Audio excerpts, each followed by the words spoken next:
Hopefully we'll have some other folks joining in soon. Can you hear me? Coming in all right? Hopefully it's the quality's okay. I'm filming from outside, so it's working properly. I'm going to change it to live chat so that we can get more comments. Oh, Random T, hello. Yeah, we since it's summer, we're doing things a little bit differently today, so hopefully this works out. Hopefully you can all hear me despite the airplane flying above my head. Braden, hello. Welcome. Good to see you here as well. There's King Pump. Good. A's Aquatics.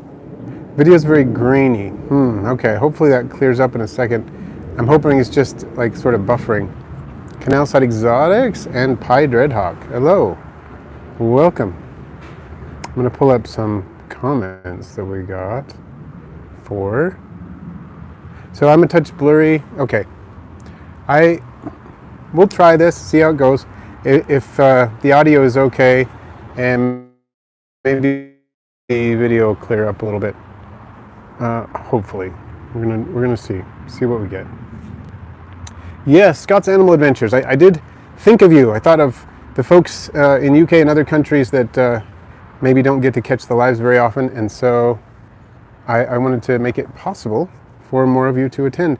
And I can do that more easily during the summer sometimes. So for the summer, I think we're going to change days actually too. We're going to be on Tuesdays most of the time, but also hopefully we'll be a little bit earlier. We'll see how that goes during the summer. So Wendy Hickson's here, Vicabulous, Glendon, yep, and things have been going pretty well. We've had a lot of adventures lately.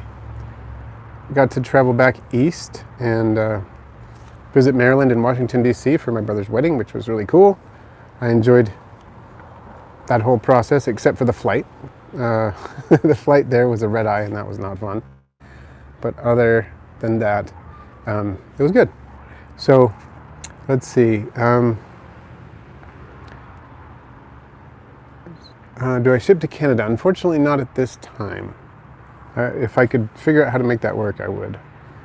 And Tuesday at what time? I'm still considering, but I might actually do it at this time again next week and see how that goes. But just on Tuesday. So starting at 4 p.m. my time, and probably do 4 to 5. And there's Dawn. Awesome.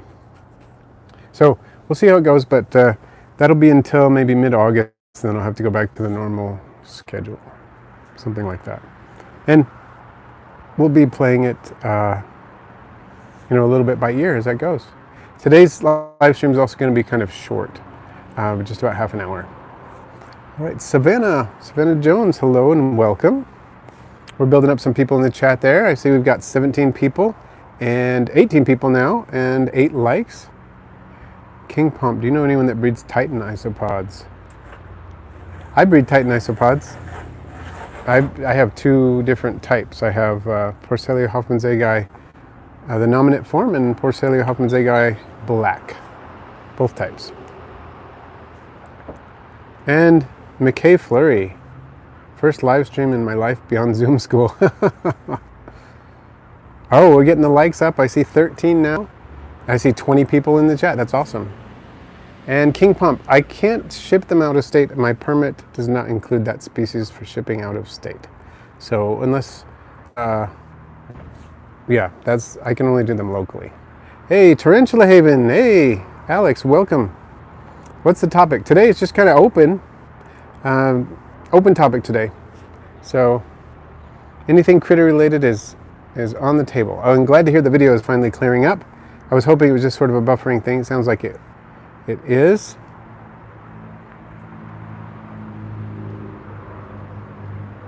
So, yeah. I'm glad to have... Whoa. Sorry. Big bug was about to land on me. Actually, it did land on me. I'm not sure what it was. I don't mind a bug landing on me if I know what it is and I know that it's harmless. But if I don't know, I'd rather not. You know what I mean? And Vicabulous. Good to have. Good. So, yeah, we've had an interesting week. Like I said, traveled back to the east, got to see some wildlife back there. I saw lots of turtles and some bullfrogs and things like that when I was. Critters and More are currently building a bioactive center. The only experience I have with bioactives. Are we there? Yeah, now we're cooking. Okay. For crickets is banded crickets. So let me know about that. Help you a little bit more on what you're doing. I hope so. Hope I'll be able to be helpful at least. The chat just went all the way back up to the top. Okay, can I just have some confirmation that everybody's hearing me? I hope so. Oh, there's Cassie. Excellent. Welcome. And the isopods that you sent seem to be doing very well. So, video is going to be coming out on that pretty soon. Excited for that. Okay, good. We are back. It disconnected a couple of times, but maybe the quality is not awesome. Okay, yeah, so that's what happened, as Frank said, but it looks like we're back again. Okay. Hopefully I don't cut out anymore. I seen Lacey J said, now that it's summer, can you talk about the different temperature tolerances isopods have? And Sarah Clips, a very new patron, said, I have made some interesting observations about that. This verify across species of Porcellio. So I'm interested in hearing more about that, Sarah. If you're watching this or you watch this later, that's interesting. I would say that temperature tolerances for isopods is a complicated issue because it's not just about temperature, if that makes sense. What I mean is that temperature tolerances can be affected by so many more things, by ventilation, by ambient airflow in the room where you keep the container, by relative humidity, and things like that. So I would say that we know some species seem to be, in general, a little bit more temperature sensitive than others, like Oniscus ocellus seems to be a little bit uncomfortable with higher heat than some other isopods, for example. But Porcellinodes prunosus seems to be pretty comfortable in warmer temperatures. Dairy cows seem to be comfortable in warmer temperatures. But I think a lot of that does have to do with the airflow and the ventilation and the humidity and those kinds of things. It can very, very much have an effect on it. So I definitely try to keep my isopods in a situation where they're never going to be subjected to temperatures over 80 to 85 degrees, depending on the species. Some of the tropical species are fine at 85, but in general, I try to keep it 80 or below, and I try to keep it 65 or above, and most do fine there. Some will do fine at much lower temperatures. A lot of the temperate isopods are fine at lower temperatures, but it might slow them down, some of them, and some of them might actually speed up.